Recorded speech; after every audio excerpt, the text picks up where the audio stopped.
Hey everyone, welcome back.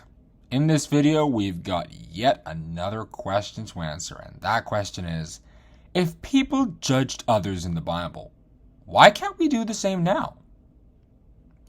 Jesus is often quoted as saying, "Judge not that ye be not judged," in Matthew chapter 7, verse 1. And with that, an entire school of thought developed, stating that it's wrong to judge someone else for what they're doing.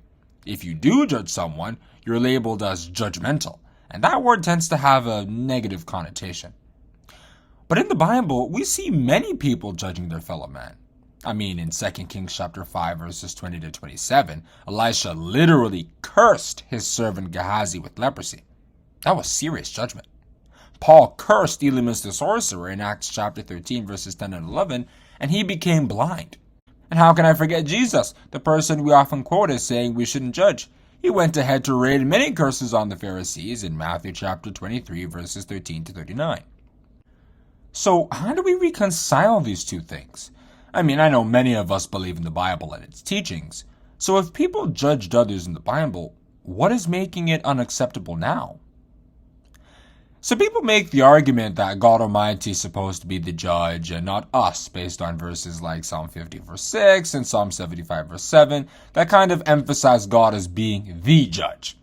And the heavens shall declare his righteousness, for God is judge himself. That's Psalm 50 verse 6. The other verse says, "But God is the judge. He putteth down one and setteth up another." But isn't that kind of like saying that the Supreme Court is the only court? We certainly wouldn't say that. The fact that it's the highest court doesn't make it the only court that can make valid judgment. It's only when the issue is not in the legal jurisdiction of that court that it is moved up to a superior court, which could be the Supreme Court if the issue is of national importance. God Almighty is the same thing. He is indeed the supreme judge, but he can't be judging every little thing. That's why he appointed judges in the land of Israel, if you read Deuteronomy chapter 16, verse 18. Paul the Apostle was actually ashamed of the Corinthians for not being able to judge matters. I speak to your shame. Is it so that there is not a wise man among you? No, not one that shall be able to judge between his brethren? 1 Corinthians chapter 6, verse 5. In ancient Israel, it was only when matters they hadn't dealt with before arose, like in Numbers chapter 15, verses 32 to 36, and Leviticus chapter 24, verses 10 to 16 and verse 23, that they went to God to know his thoughts. And once God declared the verdict, it became the precedent for those of you who like law, and all subsequent matters would be judged accordingly. In fact, there were instances when God made it the responsibility of the Israelites to judge the matters of their brethren. For example, in Deuteronomy chapter 13, he instructed them to kill anyone they saw luring people to worship other gods. It didn't matter if they were their friends, family members, or even their spouse. They would just have to stone them to death. That, in my view, is God Almighty saying point blank, judge your neighbor. Similarly, if you read Numbers chapter 35, verses 22 to 28, God Almighty gave a license to the avenger of blood to kill the man who committed manslaughter against a relative if they did not flee to the city of refuge. On the flip side, God Almighty punished Eli for not judging his sons. Consider 1 Samuel chapter 3, verse 13. "For I have told him that I will judge his house forever for the iniquity which he knoweth, because his sons made themselves vile, and he restrained them not." Now that this has come up, let me digress a little bit by briefly discussing the hierarchy of obedience.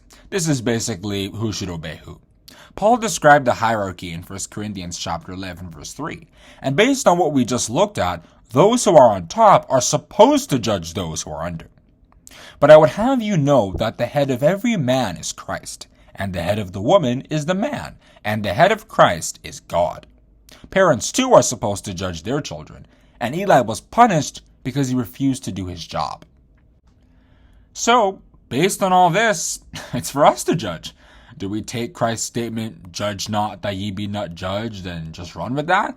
Or do we look at it in the perspective of other biblical texts and examples? Depends on us. Oh, and I should add, the same person who said, "Judge not that ye be not judged," also said, "Judge not according to the appearance, but judge righteous judgment." That's John chapter 7, verse 24. I wonder how we'd explain that statement if we're not supposed to judge anybody.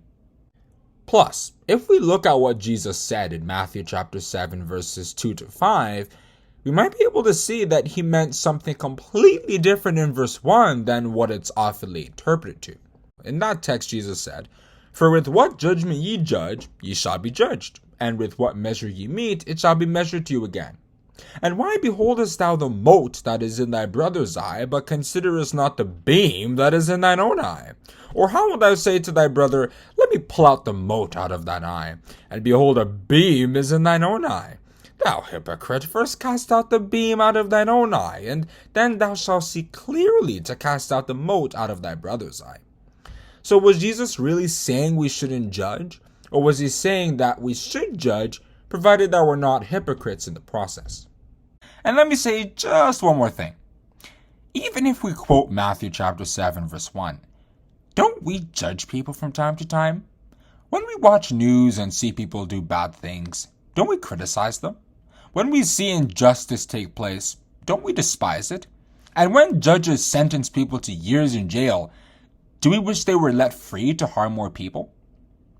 If that's straightforward, why is it not straightforward when it comes to God?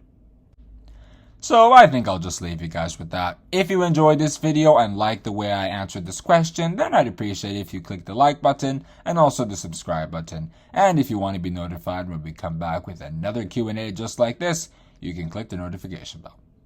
Have a good day, and God bless you.